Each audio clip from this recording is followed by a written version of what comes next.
Se enseña que existe un Tao del cielo, un Tao de la tierra y un Tao del hombre. Este último es el camino ordenado por la naturaleza, del que siempre es imprudente y a menudo peligroso apartarse. Un taoísta dedicado es aquel que busca vivir lo más en armonía posible con la naturaleza.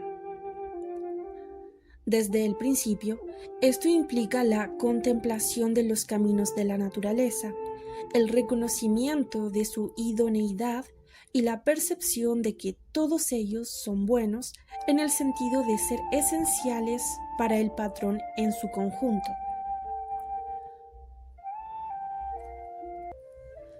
Si nos apartamos de ellos, el caos y la destrucción acecharán. Seguir a la naturaleza sin esfuerzo, como lo haría un pez o un artesano maestro, es nadar con la corriente, porque cuando se toma a la naturaleza como guía, como amiga, la vida se vuelve casi sin esfuerzo, se vuelve tranquila, incluso alegre. La preocupación se va y la serenidad se apodera de todo. Wu Wei es un principio cardinal de los taoístas. Significa literalmente no acción. Pero no en el sentido de sentarse todo el día como un tronco de un árbol muerto o un bloque de piedra. Más bien significa evitar la acción que no es espontánea. Significa actuar plena y hábilmente por todos los medios, pero solo de acuerdo con la necesidad presente. Significa actuar cuando sea necesario, pero nunca un actuar demasiado extenuante, y ciertamente no un actuar forzado, evitando la acción calculada ingeniosamente y toda actividad que surja de un motivo de lucro. Una planta que necesita luz solar se inclina hacia el sol instintivamente, sin esfuerzo. Su movimiento es económico y totalmente sin cálculo, pero no por ello menos efectivo. Y lo mismo debería suceder con el hombre. El hombre debería estar libre de codicia, libre de tensión. La ansiedad y el miedo deberían ser algo ajeno, algo extraño para el hombre. El sabio, por ejemplo, emprende cualquier acción que sea necesaria, deteniéndose en el mismo momento en que alcanza su objetivo, y lejos de felicitarse por su éxito, lo olvida tan pronto como lo encuentra. Una analogía más moderna sería la de un hábil conductor.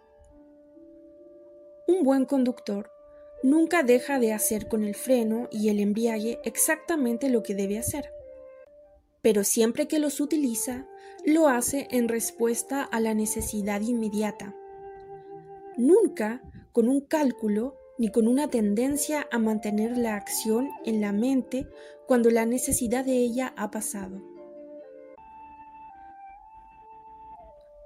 Así, Wu Wei fue sin duda uno de los principales factores responsables del éxito de los adeptos taoístas en retener sus poderes de mente y cuerpo hasta una edad avanzada, y los ayuda a vivir mucho tiempo, pues donde no hay ansiedad ni cálculo, hay muy poco desgaste.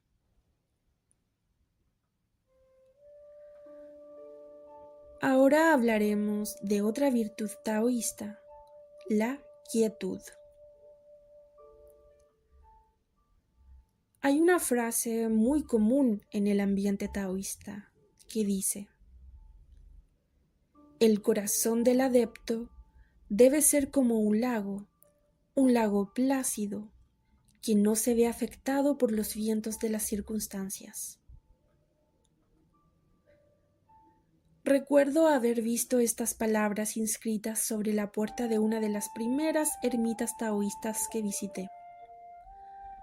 Más tarde me encontraría con palabras con el mismo efecto talladas en la roca, pintadas con pincel en pergamino de pared, pronunciada por maestros taoístas e incluidas en casi todos los libros relacionados directa o indirectamente con el cultivo del Tao. Por ende, si hay una palabra que es preeminente entre los taoístas, esa es la quietud. Pues de acuerdo a esta filosofía, para regresar a tu estado original de ser, debes convertirte en un maestro de la quietud. Por supuesto, la actividad física es importante por el bien de la salud, pero esta nunca debe ser llevada a un punto de tensión y siempre debe alternarse con la quietud perfecta.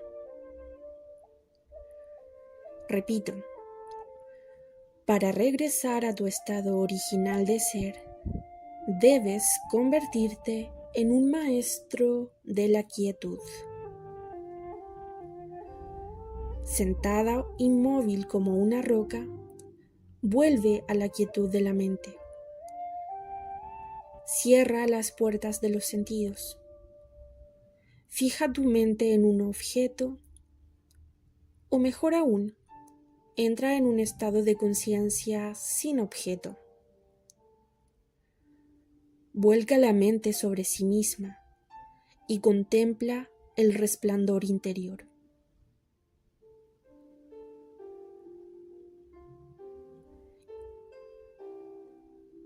Si objetas esto y razonablemente esto te parece imposible, entonces la respuesta sería: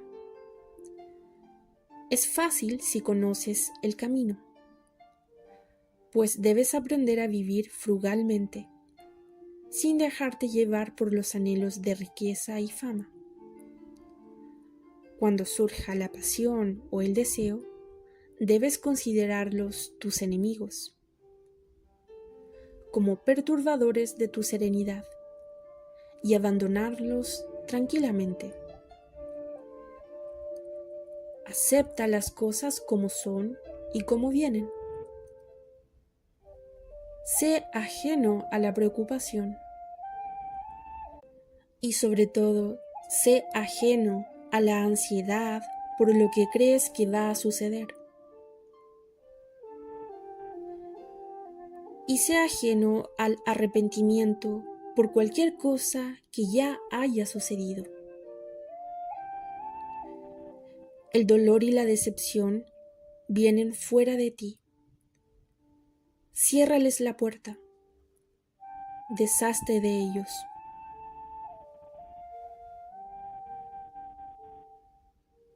Una vez que hayas logrado hacer todo esto, descubrirás que la quietud llega fácilmente y por sí sola, pues no es necesario ningún esfuerzo para arreglar una mente que ya se ha apartado de todas las fuentes de perturbación. Por supuesto, esto no significa que tu vida estará vacía. Muy por el contrario, descubrirás que la mayor alegría de todas es simplemente ser.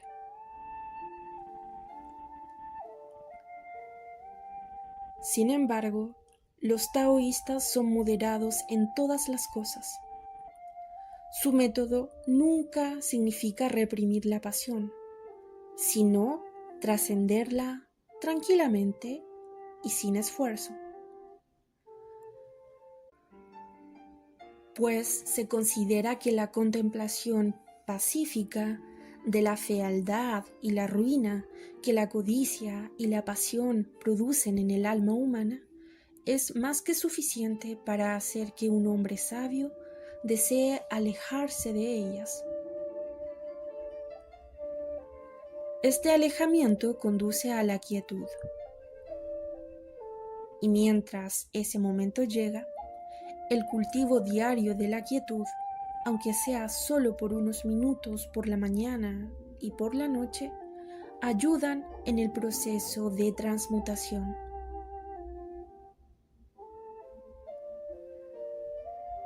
Fue a partir de esta experiencia que llegué a entender por qué el Tao fue elegido como un nombre conveniente para denominar lo innombrable. Pues Tao significa camino, lo cual implica que la meta y el camino hacia ella son uno y el mismo. Así, por tanto, uno se aleja de la pasión para alcanzar la meta de la quietud y se aquieta para poder alejarse. Tal vez esto suene paradójico, pero así es exactamente como funciona este método. Lo mismo que con la pasión, lo mismo ocurre con los anhelos. El recuerdo de las agonías de los anhelos insatisfechos, junto con la reflexión sobre la naturaleza sórdida de sus objetos y sobre la fugacidad de las satisfacciones que a veces traen, es un remedio sumamente eficaz que hace que los anhelos se desvanezcan tan pronto como surgen. En las ermitas taoístas no se prohíbe una copa o 2 copas de vino con la cena. Y de hecho, si los reclusos más jóvenes encuentran insoportable la continencia sexual, son libres de regresar al mundo de afuera por un tiempo y luego regresar para continuar con su cultivo interior, sin que sean perturbados por el deseo. Recuerden que el exceso es el verdadero enemigo de la quietud. Por tanto, el ser puritano, lo mismo que ser licencioso, es alejarse del Tao, pues ambos son extremos. Es importante recordar que nada que valga la pena se logra rápidamente. Por ende, a medida que se cultiva el Tao, las pasiones y los anhelos disminuyen por sí solos sin la menor necesidad de reprimirlos, imperceptiblemente y poco a poco. Así, la felicidad del adepto depende cada vez menos de los objetos externos y cada vez más de la alegría que viene de adentro. Pues la quietud trae consigo una alegría cada vez mayor, que solo es posible alcanzar aquietándonos.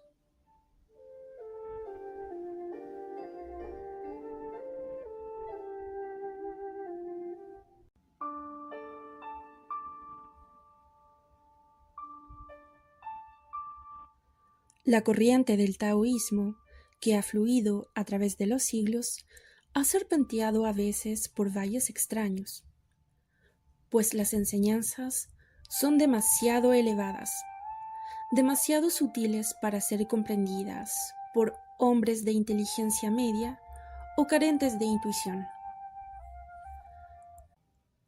El analfabetismo en sí no importa, ya que el conocimiento o la falta de él tiene poco que ver con la sabiduría. Pero el analfabetismo, unido a la ausencia de visión espiritual, ha producido a veces resultados curiosos. Mientras que los seres humanos bien educados, si no están dotados de intuición, pueden no llegar muy lejos en el cultivo del camino del Tao, al menos no se sentirán decepcionados al descubrir que sus maestros no pueden enseñarles a remontarse por los cielos como pájaros, ni otras proezas sobrenaturales.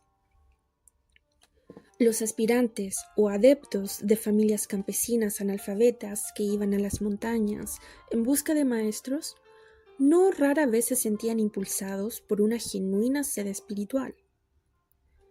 Estos prosperaron y a veces se convirtieron a su vez en grandes maestros. Pero muchas de estas personas llegaron sedientas de poderes sobrenaturales, y de hecho muchas cayeron en manos de charlatanes o encontraron maestros que, creyéndose poseedores de conocimiento y sabiduría, tenían objetivos tan impracticables como los suyos. Además, hubo adeptos serios que, para proteger sus yogas secretos del mal uso por parte de los profanos, les gustaba que se pensara que su intención era preparar el elixir de la vida o transmutar metales básicos en oro. De esta forma, los malentendidos resultantes se vieron agravados por el lenguaje esotérico de los manuales yógicos, en los que se pueden leer muchos significados extraños, por no hablar de textos que, en ausencia de un iniciado capaz de proporcionar la clave oral, no transmiten ningún significado inteligible. Incluso los pasajes figurativos que describen la dicha de la meditación y los poderes del espíritu, los describen como montando en un dragón que se eleva sobre el mundo, descendiendo a los palacios de nubes de los inmortales, y que vuela más allá del ardiente sol y entra en las cortes del cielo. Por tanto, frases como estas han sido muchas veces tomadas literalmente por los ingenuos. Además, ha habido adeptos taoístas de intelecto y erudición que honestamente creyeron que, dado que las mismas leyes de la naturaleza operan en todos los niveles, los procesos establecidos para el refinamiento espiritual deben ser igualmente aplicables a las sustancias físicas. Y bueno, después de todo, tal actitud habría sido bastante aceptable para los contemporáneos occidentales, digamos de hace unos 1000 o 2000 años atrás. De hecho, hasta el día de hoy, su santidad el Papa y arzobispos son personas de erudición, quienes afirman solemnemente, como artículo de fe, la resurrección corporal de los muertos. En teoría, al menos, no se puede ser un miembro fiel de la Iglesia Católica o de la Iglesia de Inglaterra sin adherirse plenamente a un credo que contenga las palabras «Creo en la resurrección de la carne», lo cual no hace más que demostrar los peligros de utilizar palabras para describir misterios que escapan a la comprensión humana. Vista desde esta perspectiva, la creencia popular taoísta en la metamorfosis de la carne y de la sangre no parece tan absurda. Los términos elixir dorado y transmutación que aparecen en el taoísmo se refieren propiamente a los procesos yógicos fisioespirituales, pero han sido ampliamente malinterpretados. Y muchas veces con la complicidad de los yogis que deseaban proteger sus secretos de los no iniciados. Durante siglos se creyó ampliamente que los alquimistas taoístas podían de hecho transmutar metales básicos en oro y preparar una droga que aseguraría la eterna juventud y la inmortalidad. Según esa creencia, el cuerpo de un yogui exitoso se transfiguraría en una sustancia ingrávida, similar al jade, inmune al fuego y al hielo, sostenida por sorbos de viento y sorbos de rocío, y capaz de perdurar para siempre. Conocidos desde entonces como inmortales, se creía que estos seres habitaban en las inaccesibles montañas de Asia Central. Considerablemente menos ingenua era la creencia de que, ya sea mediante el uso de drogas medicinales o mediante la práctica del yoga, se podía recuperar el vigor juvenil y alcanzar una enorme longevidad. La recuperación total de la belleza juvenil o una vida medible en siglos es seguramente imposible, pero sin duda he conocido a adeptos taoístas que incluso en su edad anciana son sorprendentemente jóvenes y vigorosos para sus años. También he conocido a 2 o 3 ancianos que se decía que tenían más de 2 siglos. Yo no tenía ninguna duda al respecto, ya que había conocido a un turco de más de 130 años en Cambridge, y estaba bastante seguro de que mis amigos taoístas no eran en absoluto el tipo de personas que mienten con el fin de ganar un poco de falsa fama.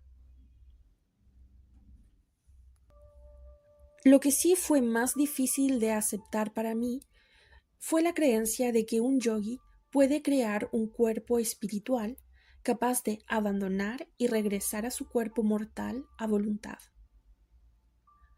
Pero se sabe de personas que han tenido la experiencia de mirar hacia abajo y ver a sus propios cuerpos acostados en la cama debajo de ellos, o que han enviado su conciencia al exterior mientras estaban acostados en un estado de trance. Muchos practicantes han reportado estos sucesos y mis maestros están convencidos de que esto sí es posible. Cuando los taoístas hablan de crear un cuerpo espiritual en el que entran al morir, el término cuerpo puede o no emplearse en sentido figurado, pero en cualquier caso se trata de una concepción típicamente china. La mayoría de la gente o bien sostiene que la muerte es definitiva o que la inmortalidad no es impuesta a voluntad, mientras que los chinos creen que hay que ganarla. Por su parte, los taoístas tienden a aceptar la creencia tradicional de que el hombre tiene 2 almas, una que permanece cerca del cadáver y comparte su desintegración, y otra que disfruta de una existencia más larga, pero no ilimitada en las regiones superiores. Sostienen que la inmortalidad es un premio deslumbrante que exige un esfuerzo incansable. En cualquier caso, hablar de la creación de un cuerpo espiritual es a menudo otra forma de expresar su creencia de que el adepto debe someterse a un proceso de refinamiento si quiere disfrutar de la recompensa plena de cultivar el camino del Tao.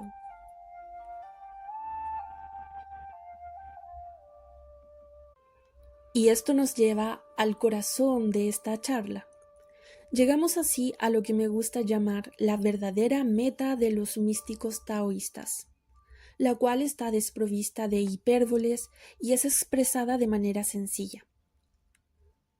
La meta implica 2 etapas, la presente y la última. La presente implica que el adepto busque vivir en armonía con la naturaleza, disfrutando de la felicidad en el aquí y el ahora. Implica vivir serenamente, indiferente a lo que pueda suceder, ya que para quien vive sabiamente, todas las cosas que ocurren suceden para bien, aunque la muerte llegue tarde o temprano. Mientras tanto, la escoria de la ilusión nacida del ego se va reduciendo hasta que no queda nada más que el espíritu puro, ligeramente obstaculizado por una envoltura carnal que cuando llegue la muerte será descartada. En cuanto a la meta final, el objetivo es regresar a la fuente, experimentando una apoteosis que en el mejor de los casos puede insinuarse con palabras. En esta etapa, el ego ilusorio desaparece por completo, pero no se pierde nada real. El espíritu liberado de sus ataduras regresa al espíritu, a la fuente, no como una gota de rocío destinada a formar una partícula insignificante de un vasto océano, sino como lo ilimitado que regresa a lo ilimitado. La conciencia liberada se expande para contener, para ser el universo entero. Regresar a la fuente y fundirse en ella. ¿Podría haber acaso algún esfuerzo más glorioso?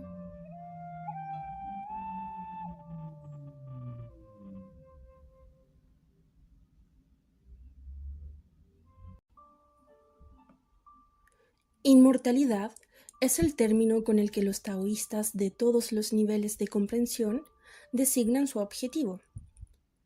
De ahí el pintoresco título de inmortal, conferido por igual a los sabios taoístas, maestros de yoga e incluso a ancianos reclusos que debido a su sabiduría y comportamiento se considera cortésmente que han alcanzado su objetivo.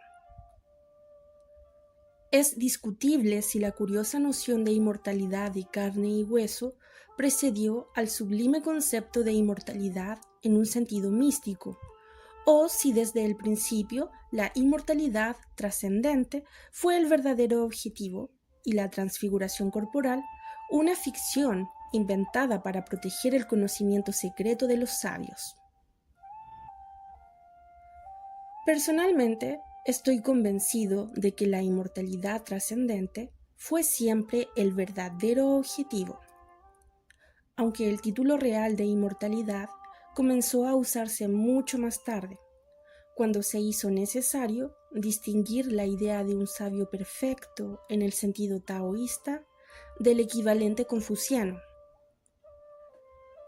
En efecto, durante los siglos que siguieron inmediatamente a la muerte de Lao Tse y Confucio, los seguidores de todos los credos usaban títulos como el hombre principesco, el hombre verdadero o el hombre santo.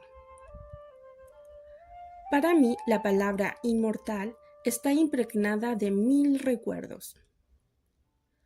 Es delicioso jugar con la idea de encontrar en algún valle o caverna a un sabio barbudo que haya volado hasta allí en una grulla de plumas escarlatas, un dragón con escamas brillantes de verde y oro, o un unicornio de cola azul.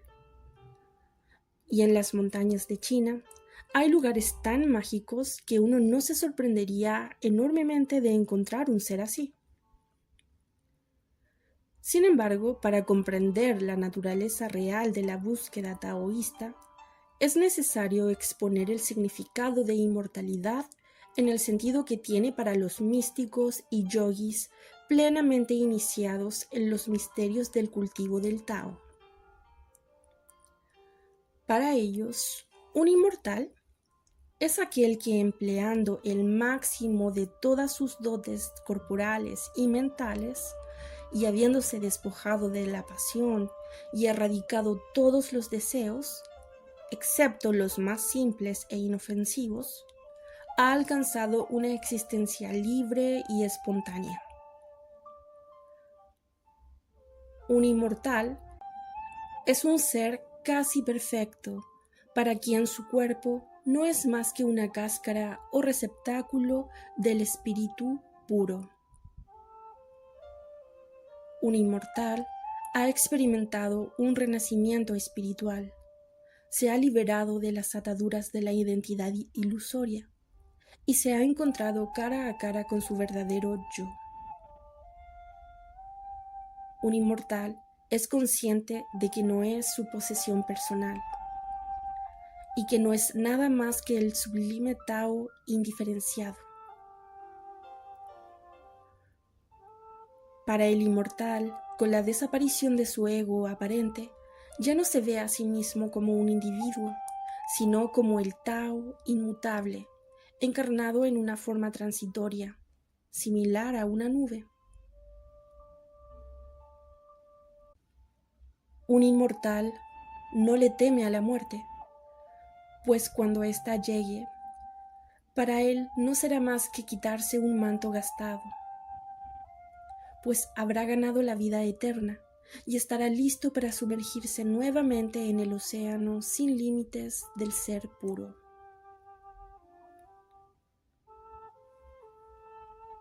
Todo lo que se ha dicho hasta aquí puede resumirse en el siguiente relato. El Tao es un océano suavemente transparente de puro vacío. Es una niebla perlada, ilimitada, inmaculada.